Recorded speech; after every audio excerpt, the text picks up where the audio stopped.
What is good, everybody? Welcome back to another episode brought to you by the League FFB. Today, we are going to be here for another episode of Let's Talk Dynasty, and more specifically, a Dynasty trade review show that you have taken your trades, you've put them in the Discord, we have taken them out of the Discord, and now we will review them for you on today's video. So I have 10 trades that have been made over the last 2 weeks since right before the start of the NFL season. Probably lots have changed, lots to talk about today, but as I mentioned, it is Let's Talk Dynasty, so this would not be an episode of Let's Talk Dynasty without my co-host. So let's not waste any more time. Let's get him into the building and let's start talking about some Dynasty trades.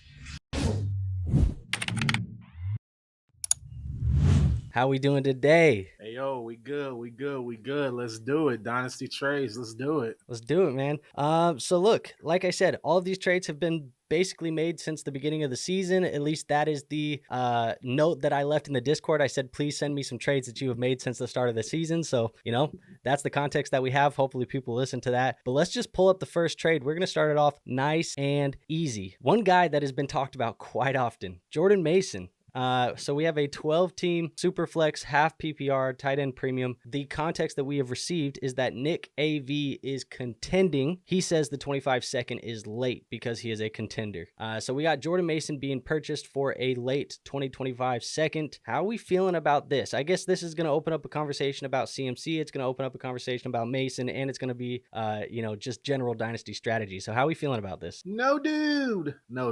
This is a no. Jordan Mason, nice game. Fantasy football in general is riddled with running backs who had big games in week 1, week 2, only to fizzle out and just go back to who they were. Jordan Mason is a nice depth piece to the running back room. If Elijah Mitchell, which correct me if I'm wrong, he was injured as usual, right? He's on IR, yeah. He's on IR. I mean, if Elijah Mitchell was there, would we even be talking about Jordan Mason? CMC was there, we definitely would not be talking about Jordan Mason. So am I trading a 25 second for Jordan Mason? Absolutely not. Yeah, I mean, look, it's interesting. I understand the process. You say you're a contending team. You want, we saw what Jordan Mason did. We got the points out of Jordan Mason, and that looks enticing if you believe that Christian McCaffrey is not playing football this year. But I think you and I both would agree that Christian McCaffrey will play football, correct? Yeah. So even though, he is older and there are some concerns about Christian McCaffrey long-term in Dynasty, Jordan Mason, he probably isn't going to give you this production all year. I think the best way to think about it for me is I actually picked up Jordan Mason in our redraft league that we play in together. And I'm looking at this as like, I might get 2 or 3 weeks out of Mason Mac. And if I get those 2 to 3 weeks where he's giving me 15, 20 points, I'm happy. But after that, I'm not expecting really anything out of Mason. I'm just going to ride the hot hand for 2 weeks. And so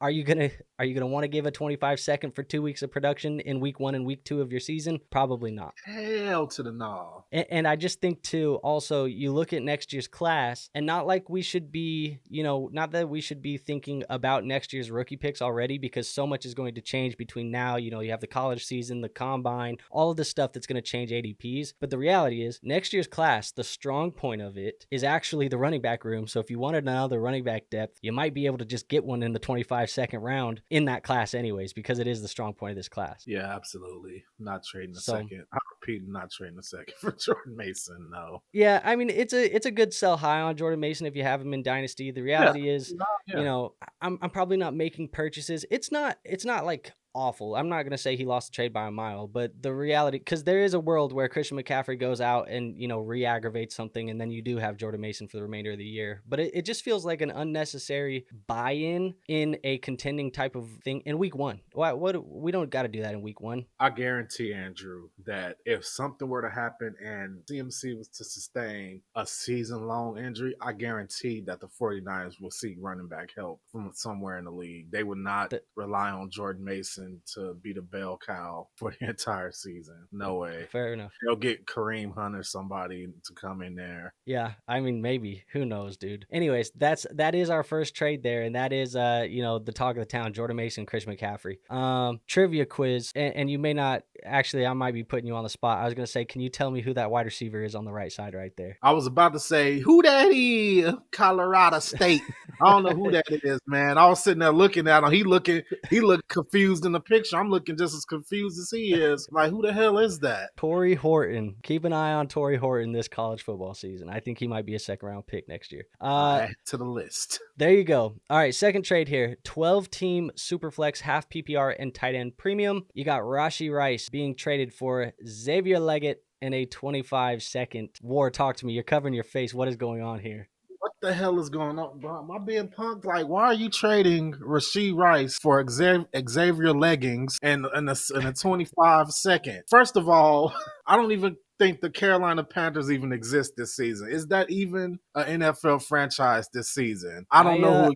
I don't know if Xavier. Good. Like, I don't care if it was Professor Xavier, Xavier leggings. I'm not trading Rashee Rice put on the show. Like, Rashee Rice proved in week 1 that his fantasy stock is alive and well. I do not want to see Rashee Rice moved for anything that is not including another good wide receiver, one that doesn't play for the Panthers, young wide receiver coming back, or first. Like, Rashee Rice is going to be Rashee Rice this season. He's not getting suspended. Like, I thought that the ADP on him was corrected. I thought that everything was correct, that he was back to where he's supposed to be, but I can still see that we're getting trades out here where he's being moved for Xavier leggings and a 25 second. I don't get it. Well, if you look at Keep Trade Cut actually does have the ADP, I would say, correct. I look at Keep Trade Cut right now. He is currently the wide receiver 13, and that puts him in the same type of conversation as Jaylen Waddle, Devontae Smith, Brandon Ayuk, Brian Thomas Jr. Like, these are the guys that are in that range, and this is not that range. Now, I know I said give me trades over the last 2 weeks. This could have been before the week 1 game, but we are getting,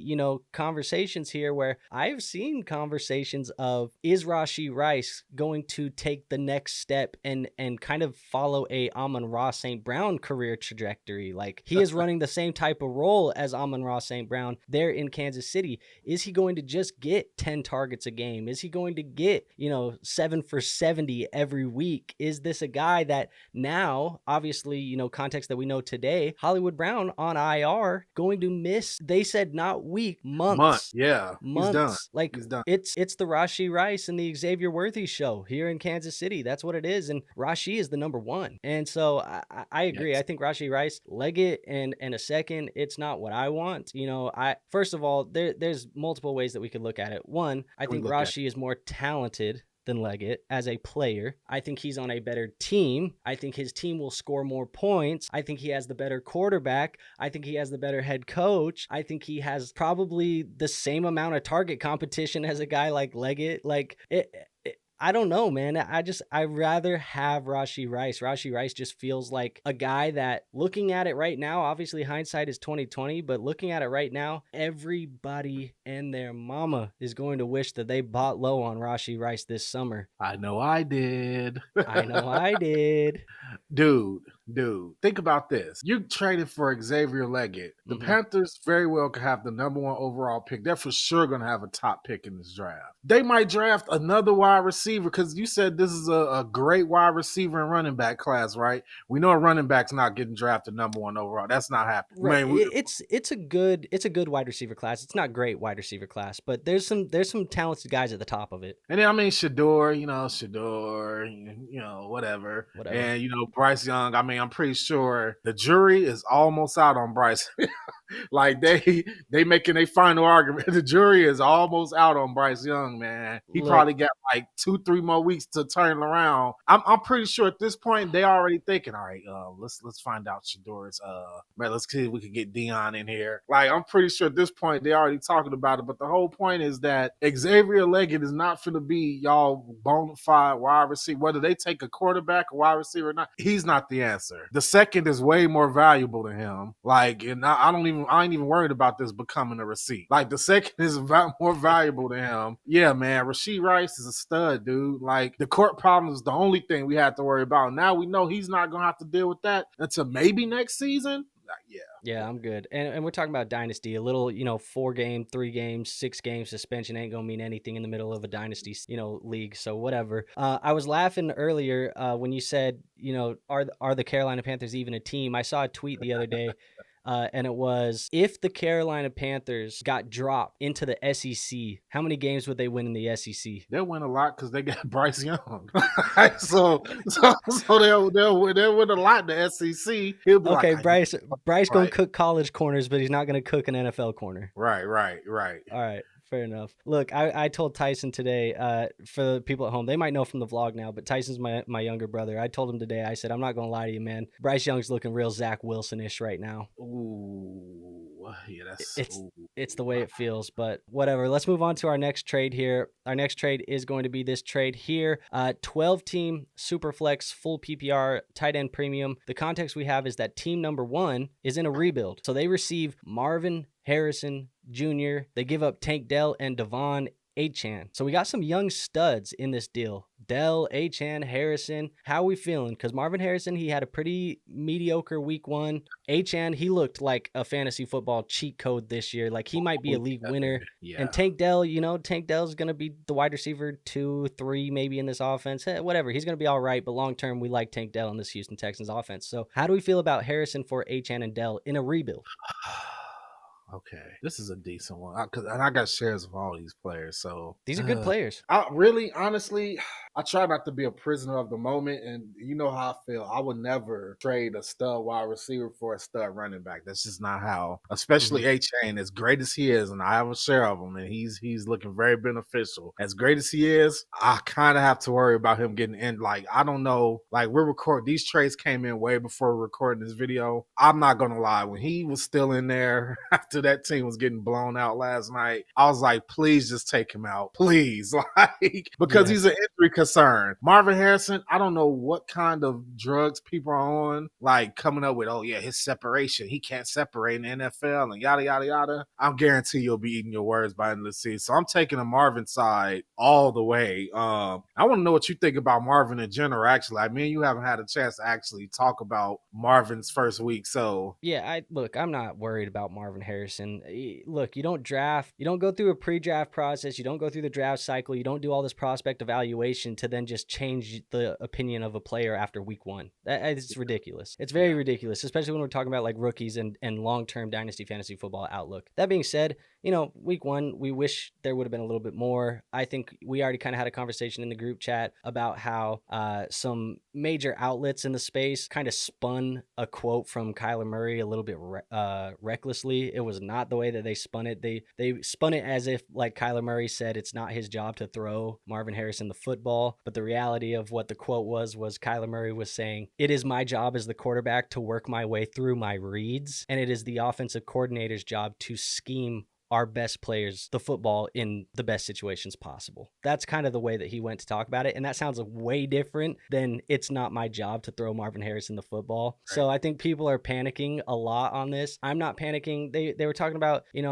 I've seen the Twitter conversations. People are talking about he chose not to run his 40-yard dash because he was trying to hide that he's slow and he's whatever, dude. I don't care. This kid has been elite. He's been elite since the moment he stepped onto the football field there at Ohio State. He was out producing Garrett Wilson, Chris Olave, like these guys that were on the football field. I don't know, man. Why are we panicking? I don't know. But I will say in regards to this trade here, I'm with you. If you're in a rebuilding team, team 1, they're rebuilding. Achane is going to be dominant, right? For this year, maybe next year, but running backs, they're 1-2 year windows. We don't know what's going to happen with Achane 1 or 2 years down the line. We know that Marvin Harrison is going to be the wide receiver 1 for the Arizona Cardinals 2 years down the line. At least that's the expectation, right? So anytime you can go get a guy like Marvin, who I still believe, I'm sure you still believe, can enter the conversation of CeeDee Lamb, Justin Jefferson, Jamar Chase, Amon-Ra. Like if he can be in that conversation, you get very, very little opportunities to buy that type of elite wide receiver on a dynasty team. And this is a very fair and actually probably, if he does develop into that type of player, you're going to look at this trade a year from now and say, damn, I kind of got Marvin Harrison a little cheap. Yeah, man. Yeah. People are tweaking right now, dude. Like Marvin It's Harrison. week 1. And it's always, Andrew, it's crazy because all people have to do is just have a little bit of hindsight to realize that they're overreacting.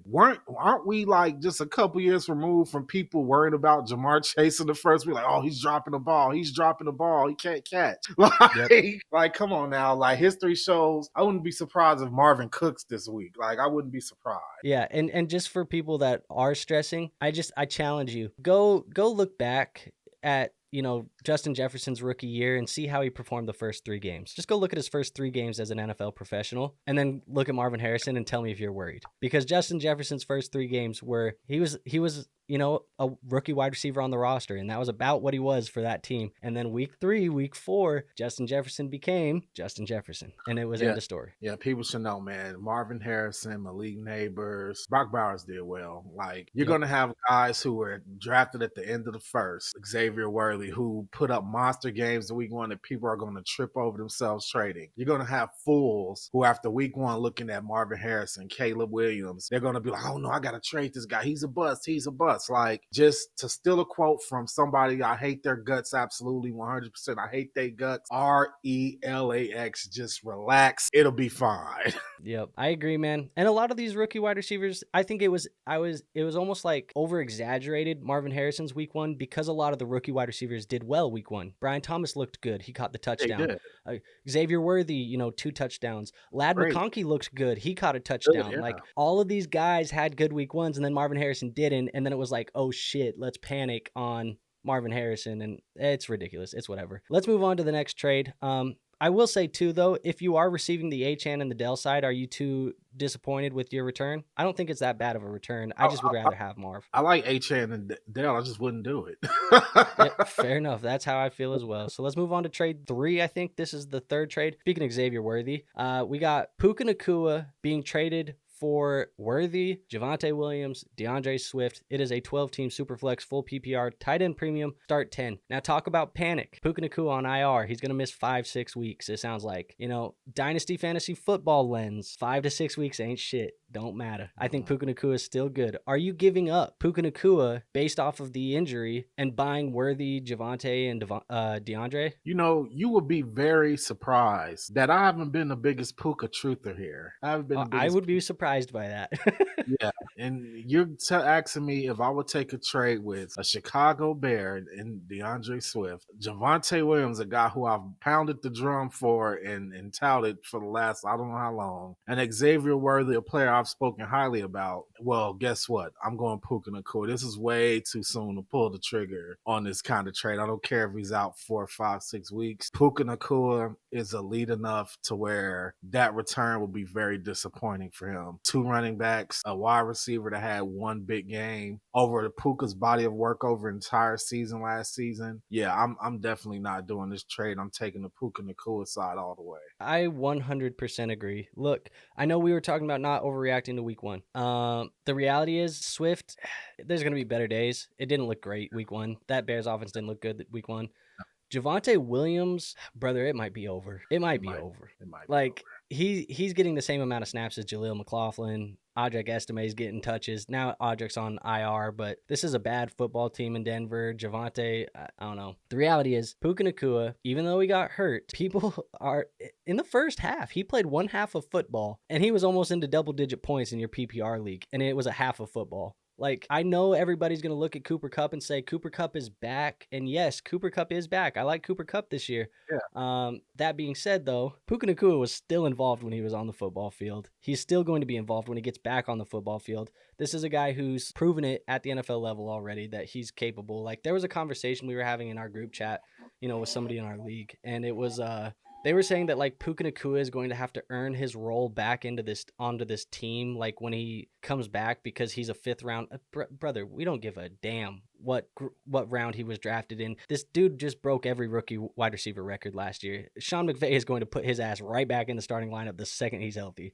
So I'm buying Puka Nacua. Look, if you're in a dynasty league and maybe you're a team that's projected to win your next couple of games, or maybe you just look like you're one of the better teams in the league, and you can afford to send off your Xavier Worthy or another young guy just to go buy a panic Puka Nacua share from one of their managers, I'm all for people going out and buying Puka, because here's the thing. We're talking about dynasty fantasy football as well. Is Cooper Kupp looking really good? Does he look like the number 1 this year? Sure. How long is Cooper Kupp's career going to continue going? We're talking about a guy who's 30 plus years old at this point. Like, he could look good this year, and Puka could take back, that number 2 role. But a year from now, it could be right back to Puka Nacua #1 wide receiver, and it's not going to matter. So I think he's still going to be productive. I like the Puka side here. I don't mind, Worthy, but to me, the Javonte and the Swift in a dynasty format, kind of like this, they feel like add-on pieces that I just don't really want to buy right now. I think DeAndre is more than an add-on, but I'm still not doing this trade. Javonte, I might have to agree, man. It might be time for him to at least he better ask to get traded to the Cowboys or something. I think he's in a contract year, so he might be done after this year. Yeah. You think he's done, or you think he's done in Denver? Like, I don't think Denver's going to give him a extension to stay, and then I think he'll go somewhere else. But yeah.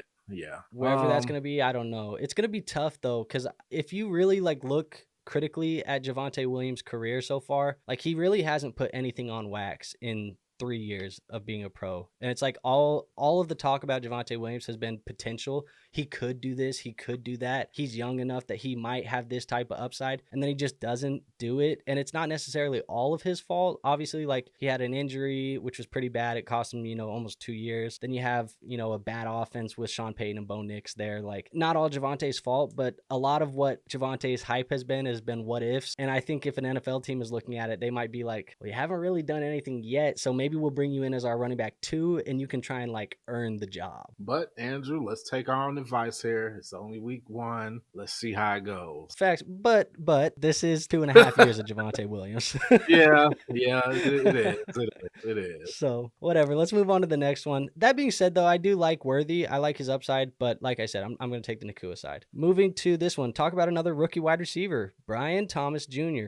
This is a 12-team Superflex PPR tight end premium. He says the first round pick is projected to be late. So you get a late 25 first and a 25 second for Brian Thomas Jr. and a 25 third. How are we feeling about this? Are we selling high? I put that in quotations on BTJ after 1 week. I mean, I think it's kind of crazy. I mean, this kind of just feels like a very unnecessary trade. You're trading a rookie who has done well after week 1, and a 3rd round pick for a 1st round pick that's going to be late, and a 2nd round pick. I mean, I guess you could say the trade is equal, but at the same time it's not, because it's too early to be trading Brian Thomas, man. That's the only conclusion I can come up to. There's a very good chance you will not get a player as good as him late in the first. 100%. Just saying that there. So I mean, I'm taking the Brian Thomas side. The talent of Brian Thomas in next year's class would, at the moment, obviously, guys still are going to break out and things like that. At the moment, BTJ is not available in the late first round of 2025 because he's one of the best wide receivers in the class. So it just doesn't make sense. Like you said, it to me, I just don't really understand it, because if you drafted Brian Thomas this year, you likely drafted him in the middle to the late first round. It was probably the 108 to 10 or 111 range, probably 108, 111 range. That's probably where you took Brian Thomas. And so you're trading that for next year's 109 to 112 range. That's what you're talking about as a late pick. So you're basically just taking your 108 this year and moving it for the 109 next year at best. And then you're getting a 2nd round pick for a 3rd round pick. I don't understand it. It just doesn't make sense. I can't actually comprehend it, because you have a young guy that's talented. He showed off, some of the ability of what he has. In fact, I think that there's a real argument. Malik Neighbors looked fantastic, but I think that there's a real argument that Brian Thomas Jr. was probably the 2nd best wide receiver in week 1. He looked the 2nd best out of all of the guys last week. Yeah. And I think they found a true #1 wide receiver for Trevor Lawrence. It looks like that's what's going to happen. And I like what I saw. I'm not selling that. It doesn't make sense. And even if you're I try and paint the picture of okay, well, why would you want the draft capital? Maybe you're tanking and you need you want draft capital. Just keep Brian Thomas. He's a young guy that you can just build around. Exactly. So I don't know. Yeah, I don't get this. I'm not moving my BTJ to just move up, from a 3rd round to a 2nd round. And probably the 2nd round is late, because if the 1st is late and the 2nd's coming from the same owner, probably late as well. So late 2nd, but whatever. I'll take the BTJ side. Going on to the next one, we got Goat Rings in the chat. 12-team Superflex, full PPR, start 11. He says he needed running back depth. I'm not going to lie to you. I think he was getting roasted in the Discord. People were kind of coming at his neck for this trade. You got Marshawn Lloyd, Xavier Legette, and Trey Benson. You give up Keon, Coleman, and Tank Dell. What are we thinking here? Well, Goat Rings, if you live long enough as a hero, you eventually become the villain. That's what you did here. All that time making them good trades, finessing people. I don't know why you made this trade. I honestly don't see what anybody sees in Xavier Legette. I mean, I can make an argument for everybody, for the most of the players you're getting here. Marshawn Lloyd, I feel good about his outlook. I feel good about Benson's outlook, but they're both backups right now. Xavier Legette, I don't feel good about his outlook at all. Me and Andrew kind of faded Xavier Legette going into the draft, and Bryce Young looking like crap just furthers the feeling. And you're giving up Keon Coleman, who we also kind of faded, but I've become a little more optimistic about, and Tank Dell, who we know is going to have an explosive game here and there. And all these players are young, just like the last year. I just kind of don't get why it's happened. Yeah, I mean, the reasoning for what it sounds like is he wants running back depth, and I think another note that I couldn't fit on the screen was Tank Dell is like a extra wide receiver. Like, he has better wide receivers than Tank Dell, so he felt like he could get rid of him or something. So that's never a good one. I could have sworn we had this conversation with 7 Goat Rings before, where just because you have extra of something and it's good, that doesn't mean trade it for garbage just to get, like, I could have sworn we said that to him before. We might have, but look, there's a few things that I want to talk about with this one. I still like Marshawn Lloyd. I liked Marshawn Lloyd last, in the pre-draft process. He was my running back 4 in the class. Benson was my running back 2 in the class. Legette, I had him, I don't really remember where I had him as in my wide receiver rankings, but it was probably somewhere between like 8 and 11, somewhere in my final rankings. But here's the thing. Even though I like Lloyd, even though I like Benson, the best player in the deal is Tank Dell, and the second best player in the deal is probably Keon Coleman. Those are the 2 best players in the deal, and we haven't been high on Keon Coleman either, but week 1, he looked all right. He looked better than I had expected week 1 of Keon Coleman. Week 2, it's tough to really tell what really happened because that was a slaughter in Miami for a lot of reasons. So, yeah, I mean, it wasn't the reality is Josh Allen had like 11 fantasy points because he didn't have to throw a single touchdown in the whole game, and they won by like 35 points. So, look, it's a weird game. But Coleman, he looks like the second best player in this deal to me. Dell is the first best player. I get you need running back depth, but I would argue that running back depth is by far the easiest thing to find in fantasy football. I would have just traded for Jonathan Brooks. I would have said, I'll wait for him to get off the pup list, trade for Jonathan Brooks. Like, Andrew, how many players? Okay, let's say that Tank Dell was not in this trade. How many of those 3 players do you think he could have possibly gotten if he only moved Keon Coleman? I think you could at least get Legette and Lloyd. Do you think you could get Lloyd and Benson for Keon Coleman? So, I mean, they're right there. I like that a hell of a lot better than throwing in Tank to basically trade a Tank Dell for Xavier Legette.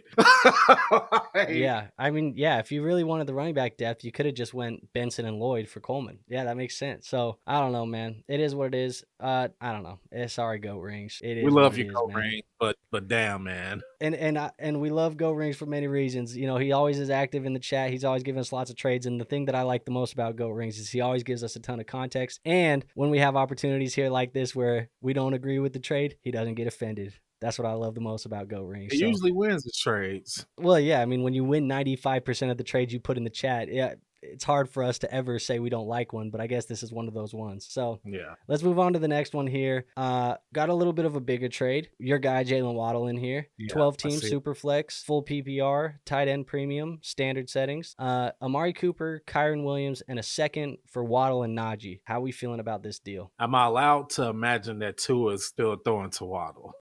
Probably not at the moment. Because I'm taking a Cooper, Kyren, and second if we're talking about the Skylar Thompson, Jaylen Waddle, because that's not a good. Now, don't get me wrong. I'm pretty sure they're going to sign somebody, but getting acclimated, getting up to speed with the route, like all that stuff, I don't know, especially if you get to a scenario where Tua is just no longer their quarterback at all, that he retires or something like that. Man, that hurts the outlook for Waddle, man. But So let me ask you this, because you brought it up. What percentage chance, if you had to put a percentage on it, what is the percentage chance from 0 to 100 that Tua Tagovailoa never plays another snap for Miami? Dude, and this is going to sound like a cop-out, but 50-50. I really do think, I think like that it's going to be either I talk to my family, right now we're going to see if we can do it, yada, yada. I'm going to talk to the best experts, brain injuries, and they're going to wear the Guardian cap. Wear the Guardian cap, which last night I actually thought, why didn't he go into the season wearing the Guardian cap? Like, yeah, I don't know. yeah, I don't get like looking cool isn't everything. Obviously, hindsight, is 2020. Yeah, But it yeah. does make your history. Why did you not wear the thing that's supposed to help with head trauma? He should have been one of the first people who signed up for it. Yeah. Hell, Jonathan Taylor's been wearing it in games. Yeah, he's smart. He's smart. I'm a Yeah. running back. I need to wear it. Honestly, man, they should kind of make it mandatory for running backs and anybody who have constant high impact, like play high impact positions, running back, offensive lineman, defense. Everybody who play those type of positions should have to wear the guardian cap. And wide receivers, it should be optional. Yeah. Because they don't always get their heads knocked off, even though it do happen sometimes. But this trade, like linebackers that have to put their head down and tackle every play, like a linebacker should have to have that on. Like all these guys, yeah, it makes sense. yeah. In light of recent events, I'm gonna take the. It sounds disgusting, man. Screw that, man. I'm taking the Jaylen Waddle side. Screw that. I agree. I was gonna let you overthink it. I'm taking the Jaylen Waddle side, man. I'm gonna lean on his age and just be like, at worst case scenario, maybe a couple years they'll figure out getting somebody that can throw him the ball if it's not Tua. Like I said, two of the guys in the trade, I'm not even sure, even though Kyren played well, I'm not sure Cooper or Williams is going to be like a long-term dynasty answer. So, I mean, I'm going to pick the most longest-term dynasty answer I see in the trade, which is Waddle. Yeah. I mean, look, here's the reality. We talk about, Tua Tagovailoa and this offense, but a lot of it, I'm not saying that Tua's not talented. Do not hear what I'm not saying, but a lot of what makes this offense tick is the scheme. It's Mike McDaniel. Mike McDaniel puts Tua in a position to be successful. Obviously, trying to do that, week 3 of the season on the fly and find another guy to come in and do that, that's way more difficult than anybody can even comprehend. But you do have a lot of other options here. We have guys like Russell Wilson, who is kind of sitting on the bench at the moment. You have Ryan Tannehill, who's played in Miami, has the kind of story of being a reunion here in Miami. You have guys like technically Kirk Cousins, who has Michael Penix sitting on the bench ready to go as a first-round quarterback. Like, you can make moves if you're Miami. If you really need to go get a QB, there's going to be options. And Jaylen Waddle and Tyreek Hill, these wide receivers are schemed open so often that I'm not too worried about the long term. In a redraft league, if we were worrying about week to week, the next 4 or 5 weeks of Jaylen Waddle is going to suck in a redraft league. It's not going to be fun. It's not going to be what you drafted. That being said, this is Dynasty. So, Waddle, Najee, I like them. I mean, let's just play a quick little game of breaking it down. You have to pick Amari Cooper or Najee Harris, straight up, 1 for 1 right now. Which side are you going? Amari Cooper. See, I would go Najee. You know how I feel about running back versus wide receiver. Fair. I think it's a close enough argument, though. And then you have Kyren in a second or Jaylen Waddle. I think we're all taking Waddle, right? Oh, yeah, absolutely. Yeah, so I think even if you break it down that way, it's pretty much, it's a fair deal. I don't think it's unfair. Nobody wins by a landslide, but I prefer the Jaylen Waddle side. Me too. So, all right, let's move on to the next one here. We got this trade, 10-team, Superflex, half PPR, tight end premium, start 10. More rookies, Jameson Williams, and a 25 first for Keon Coleman, Troy Franklin, and Trey Benson. To me, this one is fairly easy. Well, the name Killer is apropos because you absolutely killed him in this trade.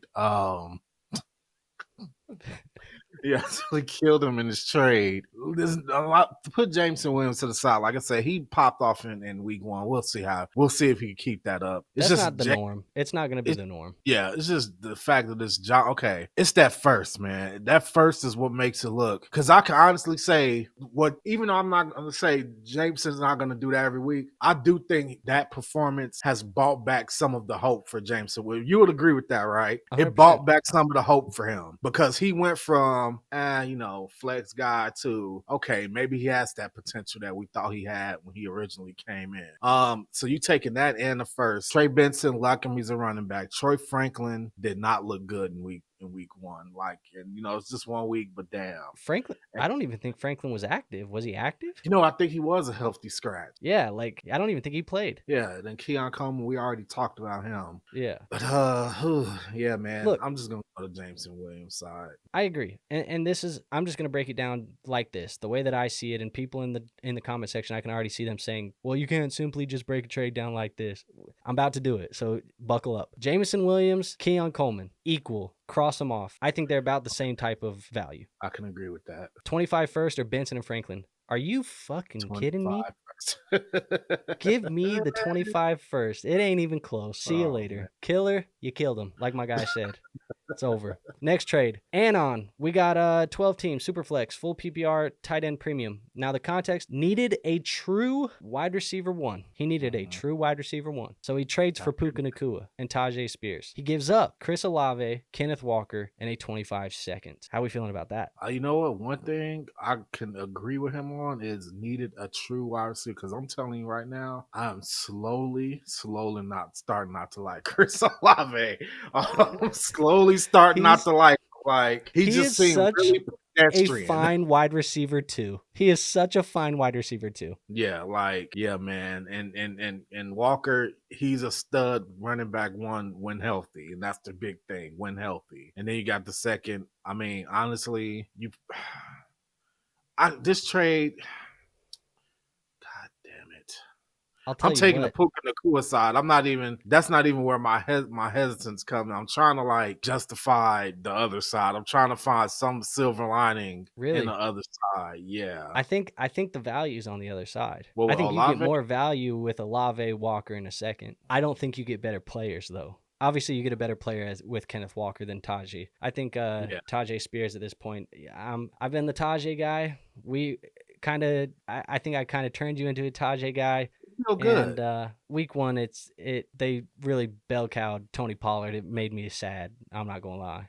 See, Andrew. So here's what my opinion on Tajay. I think that there's going to be weeks where Tajay is going to be bell cowed and Pollard's going to be the roles reversed. I think they're going to the hot hand, and Pollard was gashing the Bears like nobody's business. So they went with that. But I think we know Pollard is going to come a time where he's going to be stuck in the mud, and I think that's where Tajay is going to get his chance. I just think it's going to be hard to predict from week to week what you're going to get from either of them. Pretty much, you're basically getting a flex guy, and I think the ceiling for Pollard is probably a running back too, but he's also kind of a flex guy to me too. I wouldn't be comfortable with him as my running back too. Fair enough. I think the more I look at this trade, I am going to take the Olave and the Walker side, and I think that's mainly because maybe I'm one of the people that needs to just give up hope on Chris Olave. Maybe I am one of those people that needs to just recognize him for what he is. But the reality too is I think the gap between Kenneth Walker and Spears is big enough. You know what?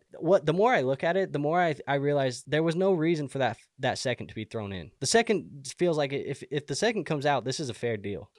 I don't know why that second is thrown in the deal. I just don't know about that Olave and Walker side, man. Hey, we don't have to agree. I think it's good when we don't. I think the best player in the deal is Nacua. I'm not questioning that. Nacua is the best player in the deal. I think the second and the third best players in the deal are Olave and Walker, which that enough makes me think that this is probably a fair deal and one that's going to be debated. I'm actually interested. You know what? Because we can't really decide. I mean, you have your opinion. I have my opinion on which side we would take. I'm going to call upon the people that watch this video in the comments section. This trade specifically, are you taking Puka Nacua and his side of the deal, or are you taking Chris Olave and his side of the deal? Let us know in the comment section, because we are split on this one. I'll go the Olave side, you go the Nacua side, but it's a solid deal. It's not a bad deal at all. And I do think, he says he wants a true wide receiver 1. Nacua is closer to that than Olave is. I didn't think I was going to be the Puka Nacua advocate today. I've been advocating for him left and right today. Hey, look. The market has now adjusted, and now the market is where it's at, and I think you're realizing the market might be too low. Let's look at this one. This is the last trade of the day, I think. We got Gucci Gotham and Fresno Fantasy Football Fanatic. We got a 12-team Superflex full PPR. It is an extra full point for the tight end premium, so 2 points per catch for the tight end. It's not going to matter. There really isn't. Well, Eric All is included in this trade, but is he even worthy of being in this trade? I don't know. 6-point passing touchdown, start 11. You got Anthony Richardson. Really, it's Anthony Richardson and I guess Legette, but then you get his handcuff and Eric All thrown in, whatever. Jonathan Brooks, Will Levis, T. Higgins. Are you trading Anthony Richardson in a 12-team Superflex 6-point passing touchdown for Higgins, Levis, and Brooks? No. I am not. Anthony Richardson, I mean, that was easy. Anthony Richardson, to me, looks like an absolute cheat code for fantasy. He does. He'll have his struggles, but he does like a cheat code. Oh, he's going to struggle. That's not a debate. He will struggle. But when you can go, and this is a 6-point passing touchdown. I have him in our league that is a 6-point passing touchdown. When you complete 9 passes, let that sink in. 9 completions on the day, and you still score 30 fantasy points. What the hell is the ceiling? I mean, you're running your behind off. What is the ceiling, though? 9 completions with 30 points? We're talking about a guy, this is a guy in Anthony Richardson where if he does, turn that 9 completions into 15, 20 completions, and he still gives you what he gives you on the ground, we're talking about a guy who can put up Josh Allen numbers. It's crazy because I was watching Red Zone, and I swear it only felt like he completed that long pass to Alec Pierce. There was So like I'm 3 of them. Where the hell did the rest of the points come from? I'm telling you, dude. It's kind of like the same thing with Jaden Daniels. Like, I didn't see you do anything, but then I look up and you got like 28 points. Like, yeah, because you ran for 80 yards and 2 touchdowns, Jaden. There it is. There you go. I just look, it doesn't even matter to me. We're probably simplifying this way too much, but the best player in the deal by far is Anthony Richardson. It's not even close. Like, he is rounds and rounds and rounds of ADP higher than the rest of the guys. The next highest guy in ADP is what? Probably T. Higgins? Yeah. And then Brooks is on the pup list. Then Will Levis is on his knees with his hands on top of his head. Like, screaming, why? So, look, man, we don't got to talk too much more about this one. This is the Anthony Richardson side for me. It's pretty simple. All right, man. Well, let's go here because we are finished here for the day now. That being said, if you did enjoy today's video, make sure to hit the like button. Hit the subscribe button. Go join the Discord. The Discord is where we pull these trades. So if you play Dynasty Fantasy Football, you love Dynasty Fantasy Football like us, and you want your trades submitted. So on our next episode, which I want to try and do these every 2 weeks throughout the season. So every other week, I want to try and do this. It's going to just determine on if we get enough trades submitted in the Discord because I'm not reviewing 5 trades on one episode. We got to get more trades than that. So if you are playing Dynasty, you want your trades reviewed, go join that Discord. It's free to join and submit those trades so we can keep doing these trade shows. That being said, I don't have anything for you guys today. Ward, do you have anything else for these people? Yeah, if you like pro wrestling, I know some of you do. We all love pro wrestling, don't we? Go ahead and check us out on our YouTube channel, Crimson Mask Pro Wrestling, where we post a lot of neat shorts and we do some specials with full-length videos. Come on, check us out. Come on over. Subscribe to us. We'll surely appreciate it. Crimson Mask Pro Wrestling with an attitude. Let's go. Hell yeah. Like I said, guys, do all that good YouTube stuff for us. Like, subscribe, comment. I said it on the last episode. I said, could we possibly hit 3,000? We didn't, but we are like 10 away. We're 10 away. So if 10 of you folks that are not subscribed to this channel are watching this video, hit the subscribe button, help us hit 3,000. But with that being said, hopefully you guys have a good day. Good luck in week 2. You guys are going to see this on Saturday. So tomorrow, actually, good luck in your games tomorrow. But we'll see you on the next episode. Till then, peace out.